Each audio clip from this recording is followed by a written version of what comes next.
আল্লাহ তুমি কইরা দিও মরলে আমি মাফ, দুই হাত তুলে করছি স্বীকার এই জীবনের পাপ।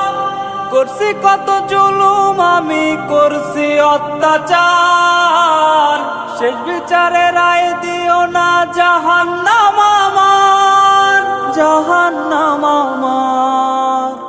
কবরে রাজাব মাবুদ সইতে পারবো না, পাপী আমি পাপী মাবুদ মাফ কইরা দাও না। কবরে রাজাব মাবুদ সইতে পারবো না, পাপী আমি পাপী মাবুদ মাফ কইরা দাও না। পাপী আমি পাপী মাবুদ মাফ কইরা দাও না। আল্লাহ